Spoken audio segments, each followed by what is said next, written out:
ভারতবর্ষের পুণ্যজন্মা মহাপুরুষদের বাণী হল সনাতন বাণী। অমৃতের পুত্রদের এই বাণী আমাদের জীবনকে পবিত্র করুক।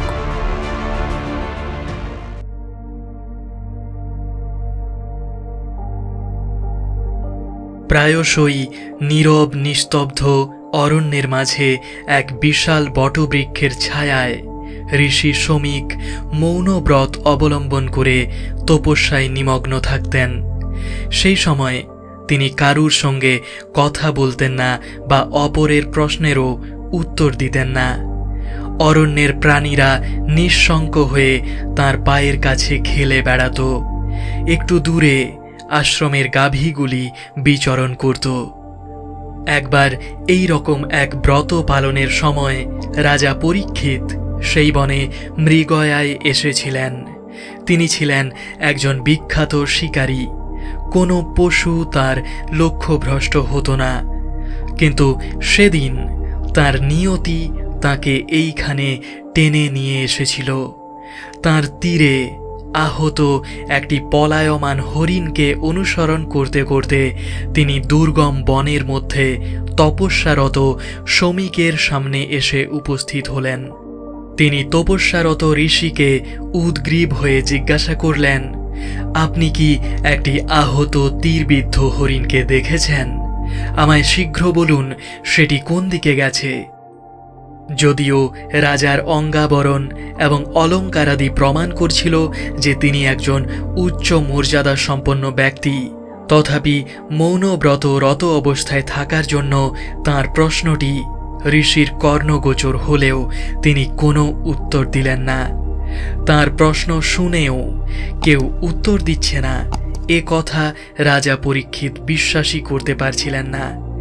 বারংবার প্রশ্ন করেও উত্তর না পেয়ে তিনি অত্যন্ত অপমানিত বোধ করলেন এবং নিকটেই একটি মৃত সাপ দেখতে পেয়ে তীরের অগ্রভাগ দিয়ে সেটিকে তুলে নিয়ে ঋষির গলায় জড়িয়ে দিলেন।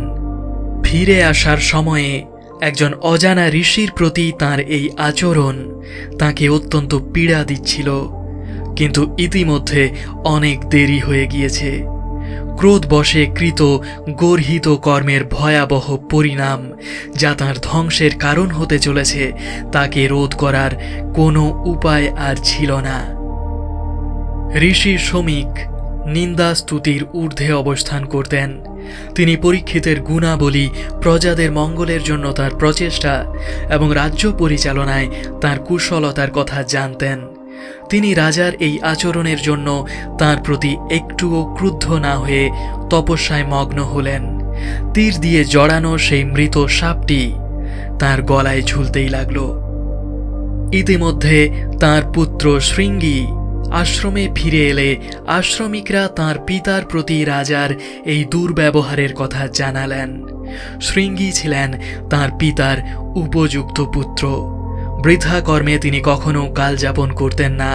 তাঁর কর্ম, বাক্য এবং বাসনার উপর পূর্ণ নিয়ন্ত্রণ থাকলেও পিতার মতো ক্রোধকে তিনি জয় করতে পারেননি। যে কথা ক্রোধ বশে তার মুখ দিয়ে বেরোত তা প্রত্যাহার করা যেত না, তার সব সময় সফল হতো। যখন তিনি তার পিতার প্রতি মৃগয়ায় আসা রাজার অমর্যাদাকর আচরণের কথা শুনলেন, তখন যুগপৎ পিতার প্রতি শ্রদ্ধা ও ভালোবাসা এবং তপস্যারত বৃদ্ধ পিতার প্রতি রাজার অবমাননাকর ব্যবহার তাঁর ক্রোধে ইন্ধনের কাজ করল। ক্রোধান্ধ হয়ে তিনি বললেন, যে ব্যক্তি আমার পিতার গলায় এইভাবে সাপ ঝুলিয়ে অপমান করেছে, আগামী 7 দিন ও 7 রাতের মধ্যে নাগরাজ তক্ষকের দংশনে তার প্রাণ যাবে। ক্রুদ্ধ শৃঙ্গীর এই বাক্য বনের মধ্যে থাকা তক্ষকের কর্ণগোচর হল এবং সে এর সত্যতাকে প্রমাণের জন্য প্রস্তুত হতে থাকল। শমিকের মৌনব্রত তার পুত্রের ফিরে আসার সঙ্গে সঙ্গেই শেষ হয়ে গিয়েছিল। পুত্রের এই অভিশাপ দেওয়ার কথা শুনে তিনি অত্যন্ত ব্যথিত হলেন। তিনি পুত্রকে উদ্দেশ্য করে বললেন, আমাদের রাজা মহান, তিনি সাধারণের মঙ্গলার্থে ন্যায় নীতি অবলম্বন করে রাজ্য পরিচালনা করেন।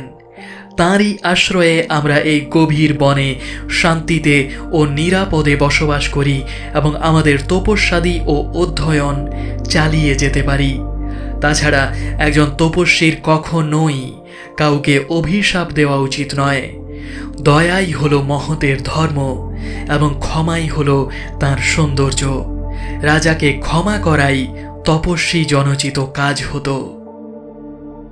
অন্তরের গভীরতম প্রদেশ থেকে উচ্চারিত সুমধুর এই ঋষি বাক্য তাঁর পুত্রের অশান্ত চিত্তের উপর দিয়ে যেন শান্তি বারিধারার মতো প্রবাহিত হল। শান্তভাবে তিনি তার পিতার গলা থেকে সেই মৃত সাপটিকে সরিয়ে দিলেন। ঋষি শমীক জানতেন যে তার পুত্র যে বাক্য উচ্চারণ করেছিলেন তা অমোঘ। সেজন্য তিনি রাজা পরীক্ষিতকে এ ব্যাপারে সতর্ক করে দেওয়ার জন্য তার কাছে গোপনে একজন দূত পাঠালেন। এদিকে রাজা যখন জানতে পারলেন তিনি যে মৌনব্রত অবলম্বনকারী ঋষিকে অবমাননা করেছিলেন সেই ঋষি তাকে সতর্ক করার জন্য দূত পাঠিয়েছেন, তখন তার কৃতকর্মের জন্য তিনি গভীরভাবে অনুতপ্ত হলেন। অবশ্য এখন দুঃখ প্রকাশ করেও কোনো ফল হবে না। অভিশাপের হাত থেকে রক্ষা পাওয়ার জন্য তাকে অত্যন্ত সুরক্ষিত স্থানে সতর্ক হয়ে থাকতে হবে। তিনি তাই তার মন্ত্রীদের সঙ্গে পরামর্শ করে তার জন্য একটি স্তম্ভের ওপর বাড়ি তৈরি করালেন।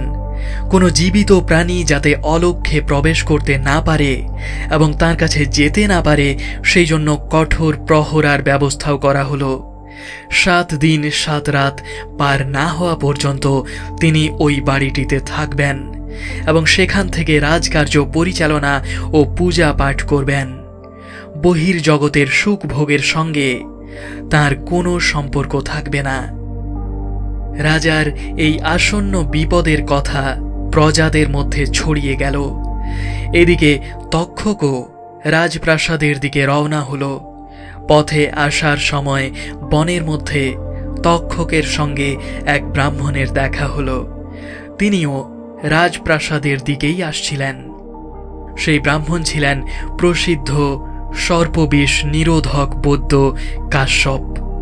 তাকে দেখে চিনতে পেরে তক্ষক সন্দেহবশত তার গন্তব্যস্থল এবং সেখানে যাওয়ার উদ্দেশ্য সম্বন্ধে জানবার জন্য তার সঙ্গে আলাপ জমালো। অবিলম্বে সে জানতে পারল তিনি সর্পদংশনের চিকিৎসা করার জন্য রাজার কাছে যাচ্ছেন। ব্রাহ্মণকে তার বিষের শক্তি প্রদর্শনের জন্য সে নিকটেই একটি বিশাল বট গাছকে দংশন করল। মুহূর্ত মধ্যে সেটি ভস্মীভূত হয়ে গেল। সেই ব্রাহ্মণ তখন তার আরোগ্য শক্তি প্রদর্শন করলেন। সেই ভস্মের নিকটে গিয়ে আশীর্বাণী মন্ত্র উচ্চারণ করা মাত্র সেটি থেকে পুনরায় অঙ্কুরোদ্গম হল এবং অল্প সময়ের মধ্যেই তা আবার সেই পুরাতন বিশাল বটগাছে পরিণত হল। এই দেখে তক্ষক বুঝতে পারল যে তার বিষের প্রভাবের থেকে এই ব্রাহ্মণের মন্ত্রের শক্তি অনেক বেশি এবং ইনি যদি রাজার কাছে যেতে পারেন তাহলে সে দংশন করলেও রাজা বেঁচে যাবেন। সে তখন সেই ব্রাহ্মণকে অনেক ধন রত্ন ইত্যাদি দেওয়ার প্রলোভন দেখিয়ে রাজার কাছে যাওয়া থেকে বিরত করতে চাইল। ব্রাহ্মণ যখন তার যোগ বলে জানতে পারলেন পরীক্ষিতের আয়ু শেষ হয়ে গিয়েছে এবং এই অভিশাপের হাত থেকে তিনি কোনো মতেই রক্ষা পাবেন না, তখন তক্ষকের দেওয়া ধন রত্ন নিয়ে চলে গেলেন। কর্মের থেকে ভাগ্যের প্রভাব কত বেশি তা স্মরণ করে স্মিত হাস্যে তক্ষক আবার অরণ্য পথে অগ্রসর হল। এইভাবে 6 দিন 6 রাত্রি নির্বিঘ্নে কেটে গেল। 7ম দিনও এসে গেল, কিন্তু কোনো সাপের দেখা পাওয়া গেল না। লোকেরাও অনেকটা ভয়মুক্ত হল। রাজাও নিশ্চিন্ত বোধ করলেন। ঋষির পাঠানো সতর্ক বার্তাকে অতিরিক্ত গুরুত্ব দেওয়ার জন্য তার নিজেকে কাপুরুষ মনে হল। কিন্তু মানুষ যখন স্বকার্যের পরিণামের কথা চিন্তা না করে বেপরোয়া হয়ে ওঠে তখনই দেবতারা তাদের দূতকে পাঠান। 7ম দিনের সূর্যাস্তের সময় এগিয়ে এলো এই সময় কয়েকজন বনবাসী প্রজা রাজাকে দেওয়ার জন্য কিছু ফুল ফল ইত্যাদি উপহার সামগ্রী নিয়ে রাজার সঙ্গে দেখা করতে চাইল। প্রসন্ন চিত্তে রাজা তাদের পরিচয় না জেনেই সেইগুলি গ্রহণ করলেন। তারা চলে যাওয়ার স্বল্পক্ষণ পরেই রাজা ও তার পারিষদ যারা তাকে ঘিরে বসেছিল সকলেই সেই ফলগুলি খাওয়ার জন্য এক অদ্ভুত আকর্ষণ অনুভব করলেন এবং হাস্য পরিহাস করতে করতে সেইগুলি খেতে আরম্ভ করলেন। রাজা পরীক্ষিত যে ফলটি গ্রহণ করেছিলেন তার মধ্যে একটি ক্ষুদ্র উজ্জ্বল কৃষ্ণবর্ণের চক্ষু বিশিষ্ট তাম্রবর্ণের কীট ছিল। সেই সময় সূর্য অস্তাচলগামী অর্থাৎ সাপের সময় শেষ হতে চলেছে এই মনে করে রাজার আর সতর্কতা রইল না, কিন্তু নিষ্ঠুর নিয়তি তার অতি নিকটেই উপস্থিত। সেই ছোট্ট কীটটিকে হাতে নিয়ে নিজের কণ্ঠদেশের কাছে এনে রাজা পরিহাসের সুরে বলতে লাগলেন, এইটি কি সেই তক্ষক যে নাকি আমায় দংশন করবে? রাজার সঙ্গীরা সবাই হাসতে লাগলো এবং রাজা 1 সপ্তাহ আগে মরা সাপটিকে ঋষির গলায় যেভাবে জড়িয়ে দিয়েছিলেন উপহাস করে ঠিক সেইভাবে এই ক্ষুদ্র পোকাটিকে নিজের গলার কাছে একইভাবে ধরলেন। এই কথা বলা মাত্রই সেই ক্ষুদ্র কীটটি বিশাল তক্ষকের রূপ ধারণ করল এবং তার মন্ত্রীরা ভয়ার্ত হয়ে দেখলেন যে সেই সর্প রাজার কণ্ঠ বেষ্টন করে বিশাল ফনা বিস্তার করে তাকে দংশন করল এবং সঙ্গে সঙ্গেই রাজা পরীক্ষিতের জীবন অবসান ঘটল।